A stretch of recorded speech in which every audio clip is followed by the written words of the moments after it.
ಚುನಾವಣಾ ತಂತ್ರಗಾರ ದೇವೇಗೌಡರಿಗೆ big shock ಎದುರಾಗಿದೆ. H D. ದೇವೇಗೌಡರ ನೇತೃತ್ವದ ಜೆಡಿಎಸ್ ಪಕ್ಷ ಬಂದ್ ಆಗುತ್ತಾ? ಹಾಗಾದ್ರೆ ಚುನಾವಣಾ ತಂತ್ರಗಾರ ದೇವೇಗೌಡರಿಗೆ ಈಗ ಬಿಗ್ ಶಾಕ್ ಎದುರಾಗಿದೆ. ಏನಪ್ಪಾ ಅದು ಶಾಕ್ ಅಂದ್ರೆ, ಎಚ್.ಡಿ. ದೇವೇಗೌಡರ ನೇತೃತ್ವದ ಜೆಡಿಎಸ್ ಪಕ್ಷ ಬಂದ್ ಆಗುತ್ತಾ? ಬಿಜೆಪಿ ಜೊತೆ ಜೆಡಿಎಸ್ ನಂಟು ನೆರ ರಾಜ್ಯದಲ್ಲಿ ಇದು ಎಫೆಕ್ಟ್ ಆಗ್ತಾ ಇದೆ. ಎಲ್ಡಿಎಫ್ ನಲ್ಲಿ ವಿಲೀನವಾಗುತ್ತಾ ಕೇರಳ ಜೆಡಿಎಸ್? ಹಾಗಾದ್ರೆ ದೇವೇಗೌಡರ ಸಂಘ ಬಿಡಲು ಕೇರಳ ಜೆಡಿಎಸ್ ನಿರ್ಧಾರವನ್ನ ಮಾಡಿಕೊಂಡಿದೆ. ಜಾತ್ಯತೀತ ಜನತಾದಳದಿಂದ ಹೊರಬರಲು ತೀರ್ಮಾನ, ಹೊಸ ಪಕ್ಷದಲ್ಲಿ ವಿಲೀನವಾಗಲು ಕೇರಳ ಘಟಕ ನಿರ್ಧಾರವನ್ನ ಮಾಡಿಕೊಂಡಿದೆ. ಕೇರಳ ವಿಧಾನಸಭೆಯಲ್ಲಿ ಜೆಡಿಎಸ್ನಿಂದ ಇಬ್ಬರು ಆಯ್ಕೆಯಾಗಿದ್ದಾರೆ.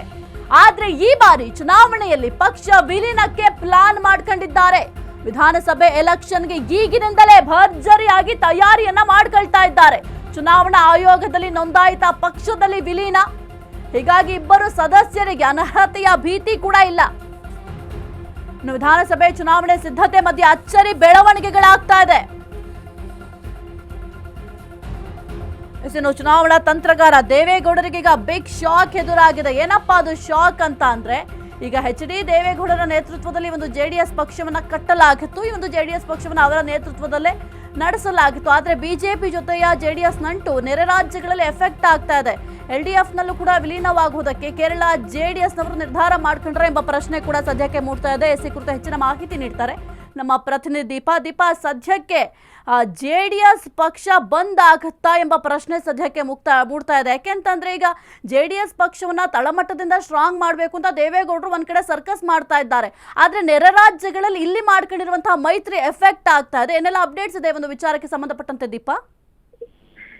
ಬಹಳ ಹಿಂದಿನಿಂದ ಪ್ರಾದೇಶಿಕ ಪಕ್ಷವನ್ನ ಮುಗಿಸ್ಬೇಕು ಅನ್ನುವಂತಹದ್ದು ಒಂದಿಷ್ಟು ವಿಚಾರ ಇದೆ ಅನ್ನುವಂತಹ ಆರೋಪಗಳನ್ನ ಜೆಡಿಎಸ್ ನಾಯಕರು ಮಾಡ್ತಿದ್ರು. ಆದ್ರೆ ಇದೀಗ ಎಲ್ಡಿಎಫ್ ನಲ್ಲಿ ವಿಲೀನವಾಗುತ್ತಾ ಅನ್ನುವಂತಹ ಪ್ರಶ್ನೆ ಮೂಡಿದೆ. ಅಂದ್ರೆ ಕೇರಳ ಜೆಡಿಎಸ್ ವಿಚಾರವಾಗಿ ದೇವೇಗೌಡರು ಸಂಘ ಬಿಡಲು ಕೇರಳ ಜೆಡಿಎಸ್ ನಿರ್ಧಾರವನ್ನು ಕೂಡ ಮಾಡಿದೆ. ಅಂದ್ರೆ ಅಲ್ಲಿಗ ಚುನಾವಣೆ ಇರೋದ್ರಿಂದ ಒಂದಿಷ್ಟು ನಿರ್ಧಾರಗಳನ್ನ ತೆಗೆದುಕೊಳ್ಳೋದಿಕ್ಕೆ ಮುಂದಾಗ್ತಾ ಇರುವಂತಹದ್ದು. ಜಾತ್ಯತೀತ ಜನತಾದಳದಿಂದ ಹೊರ ಬರೋದಿಕ್ಕೂ ಕೂಡ ಅಲ್ಲಿನ ಕೇರಳ ಏನು ಎಲ್ಡಿಎಫ್ ಪಕ್ಷ ಏನಿದೆ ಅದು ತೀರ್ಮಾನ ಮಾಡಿದೆ ಅನ್ನುವಂತಹ ಮಾಹಿತಿ ಗೊತ್ತಾಗ್ತಿದೆ. ಅಂದ್ರೆ ಪ್ರಮುಖವಾಗಿ ಇಲ್ಲಿ ಆಯ್ಕೆ ಸಂಬಂಧ ಅಂದ್ರೆ ಯಾವ್ಯಾವ ಈ ಮೈತ್ರಿ ಇರುವಂತಹ ಸ್ಥಳಗಳಲ್ಲಿ ಯಾವ್ಯಾವ ಪಕ್ಷಕ್ಕೆ ಎಷ್ಟು ಸ್ಥಾನಗಳನ್ನ ಕೊಡಬೇಕು ಅನ್ನುವಂತಹ ನಿಟ್ಟಿನಲ್ಲೂ ಕೂಡ ಒಂದಿಷ್ಟು ಚರ್ಚೆ ಆಗುತ್ತೆ. ಈ ನಿಟ್ಟಿನಲ್ಲಿ ಕೇರಳ ವಿಧಾನಸಭೆಯಲ್ಲಿ ಜೆಡಿಎಸ್ ನಿಂದ ಇಬ್ರು ಆಯ್ಕೆ ಆಗಿದ್ದಾರೆ. ಆದ್ರೆ ಈ ಬಾರಿ ಚುನಾವಣೆಯಲ್ಲಿ ಪಕ್ಷವನ್ನ ವಿಲೀನ ಮಾಡೋದಕ್ಕೆ ಪ್ಲಾನ್ ಕೂಡ ಮಾಡಿದ್ದಾರೆ ಅನ್ನುವಂಥದ್ದು ಸದ್ಯಕ್ಕೆ ನೋಂದಾಯಿತ ಪಕ್ಷದಲ್ಲಿ ಅಂದ್ರೆ ಚುನಾವಣಾ ಆಯೋಗದಲ್ಲಿ ನೋಂದಾಯಿತ ಪಕ್ಷದಲ್ಲಿ ವಿಲೀನವಾಗ್ತಿದೆ ಅನ್ನುವಂತ ಮಾಹಿತಿ. ಹೀಗಾಗಿ ಒಂದು ಹಂತಕ್ಕೆ ಅಂದ್ರೆ ಅಲ್ಲಿ ಕೇರಳ ಚುನಾವಣೆಯನ್ನ ದೃಷ್ಟಿಕೋನದಲ್ಲಿ ಇಟ್ಕೊಂಡೇ ಈ ರೀತಿಯಾದಂತಹ ನಿರ್ಧಾರಗಳನ್ನ ತೆಗೆದುಕೊಳ್ಳಲಾಗುತ್ತೆ ಅಂತ. ಆದ್ರೆ ಇದಕ್ಕೆ ದೇವೇಗೌಡರು ಏನಂತಾರೆ, ಅಲ್ಲಿನ ಜೆಡಿಎಸ್ ಏನ್ ಮಾಡುತ್ತೆ ಅನ್ನುವಂತಹದ್ದು ಕೂಡ ಮುಖ್ಯವಾಗುತ್ತೆ. ಸಾಹಿತ್ಯ. ಓಕೆ, ಥ್ಯಾಂಕ್ ಯು ದೀಪಾ ನಿಮ್ಮೆಲ್ಲ ಮಾಹಿತಿಗಾಗಿ.